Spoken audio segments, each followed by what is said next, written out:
இந்த கேக்கில் baking powder baking soda எதுவுமே ஆட் பண்ண போகிறதில்ல. மைதாக்கு பதிலாக கோதுமை மாவு சேர்த்து தான் இந்த டீ கேக் வந்து செய்ய போகிறோம். இந்த டீ கேக்குக்கு 4 முட்டை தேவைப்படும். எக் ஒயிட்டு தனியாக, எக் எல்லோ தனித்தனியாக வந்து பிரித்து எடுத்துக்கணும். கொஞ்சம் கூட எக் எல்லோ வந்து எக் ஒயிட்டோட கலந்துடக்கூடாது. அப்படி இருந்துச்சு அப்படின்னா எக் ஒயிட் பீட் பண்ணும்போது நல்லா ஃப்ளஃபியாக வராது.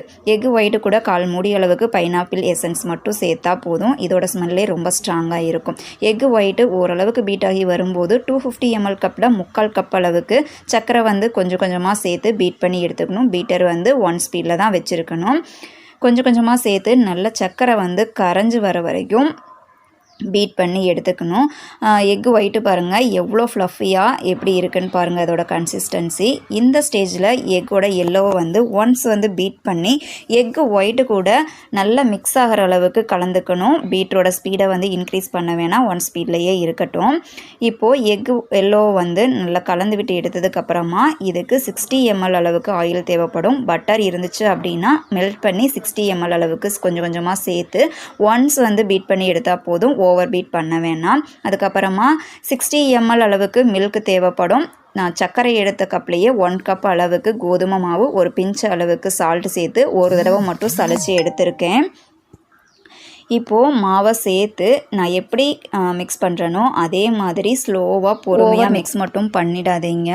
எக்கோட ஃபோம் வந்து அமங்கிடுச்சு அப்படின்னா கேக் வந்து ஹைட்டும் கிடைக்காது, அதோட சாஃப்ட்டும் கிடைக்காது.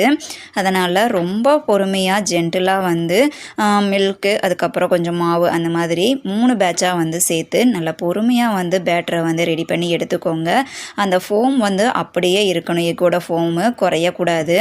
நல்லா ஜென்டிலாக மிக்ஸ் பண்ணி எடுத்ததுக்கப்புறமா நான் டின் வந்து ஏற்கனவே ரெடி பண்ணி வச்சுருந்தேன் பார்ச்மெண்ட் பேப்பர் போட்டு. அதில் இந்த பேட்டரை வந்து சேர்த்துக்கலாம்.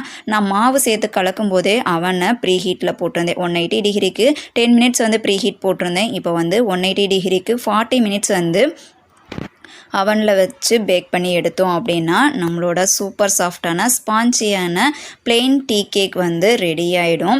பேக்கிங் பவுடர் பேக்கிங் சோடா எதுவுமே சேர்க்காமல் கோதுமை மாவு மட்டும் சேர்த்து எவ்வளோ சாஃப்டாக இந்த கேக் வந்து இருக்குன்னு பாருங்கள். இந்த கேக்கை வந்து 3 to 4 days வரைக்கும் ரூம் டெம்பரேச்சரில் வச்சு சாப்பிட்லாம், நல்லாயிருக்கும். ஃப்ரிட்ஜில் மட்டும் வச்சிடாதீங்க, ஏன்னா சாஃப்டாகவும் இருக்காது, ரொம்ப ட்ரை ஆகிடும். அப்புறம் ரஸ்க்கு சாப்பிட்ற மாதிரி தான் இருக்கும். இதே மெஷர்மெண்ட்டு தான் ஐசிங் கேக்கும். மேலே டாப் லேயர் பாட்டம் லேயரை மட்டும் கட் பண்ணிவிட்டு நீங்கள் வந்து ஐசிங் பண்ண ஸ்டார்ட் பண்ணிக்கலாம். இதில் இந்த கேக் ரெசிபி உங்களுக்கு பிடிச்சிருந்துச்சு அப்படின்னா லைக் போட்டுக்கோங்க. அடுத்த வீடியோவில் பார்க்கலாம். பாய்.